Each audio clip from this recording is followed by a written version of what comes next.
sejak tanggal 21 Februari berada di pemerintahan Kabinet Indonesia Maju. Bapak Ibu, pada tanggal 20 Februari yang lalu, saya diundang oleh Bapak Presiden Joko Widodo ke istana. Dan malam sebelumnya saya dihubungi oleh Bapak Pratik, Mensesnek, bertanya apakah saya ada di Jakarta, dan kemudian saya mengatakan saya ada di Jakarta.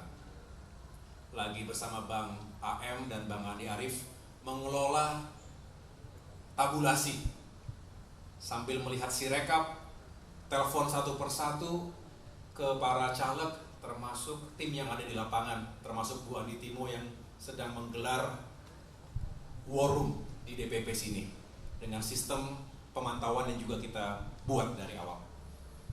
Tiba-tiba mendapatkan telepon itu, dan kemudian tanggal 20 pagi saya datang menghadap beliau, dan tentunya beliau menyampaikan secara langsung ketika itu untuk mengajak Partai Demokrat bergabung ke pemerintahan dan memberikan amanah kepada saya sebagai Menteri ATR dan BPN. Sesuatu yang cukup mengejutkan pastinya bagi kader yang masih sibuk mengawal suara.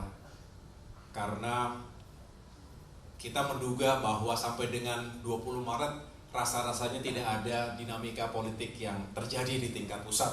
Tetapi itulah jalannya, itulah jalan Tuhan, dan kemudian ketika ditanya ya saya tentu menjawab kami siap, terima kasih atas kepercayaannya, karena dengan demikian Demokrat bisa kembali berperan bersama pemerintah. Inilah yang dari awal kita perjuangkan. Betul Bapak Ibu sekalian?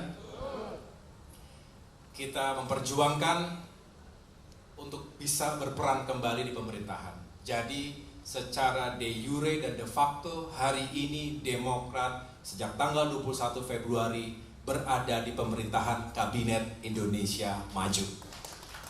Setelah 9 tahun 4 bulan kurang lebih berada di luar pemerintahan. Betul ya? Kita ketika itu berperan sebagai sebuah kekuatan oposisi, dan tentunya ketika itu tidak ada pilihan lain bagi kita menjalankan peran seperti itu, dan kita juga berperan sebagai oposisi yang baik, yang bertanggung jawab, yang peduli, ingin negaranya baik, ingin pemerintahannya juga sukses, ingin rakyatnya sejahtera. Tapi tentu banyak sekali keterbatasan kita sebagai oposisi di luar pemerintahan. Kita hanya bisa menghimbau, kita hanya bisa mengingatkan, kita hanya bisa mengkritisi, tetapi tidak bisa mengeksekusi. Hanya mereka yang berada di lembaga eksekutif yang bisa mengeksekusi kebijakan dan program-program pro rakyat yang sebetulnya selama ini juga Demokrat perjuangkan. Jadi kalau melihat itu semuanya, melihat suka duka jatuh bangun Demokrat 9 tahun 4 bulan terakhir ini, kita harus mensyukuri posisi kita hari ini. Setuju?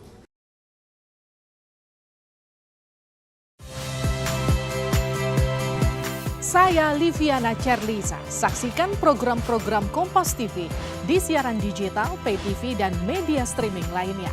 Kompas TV, independen, terpercaya.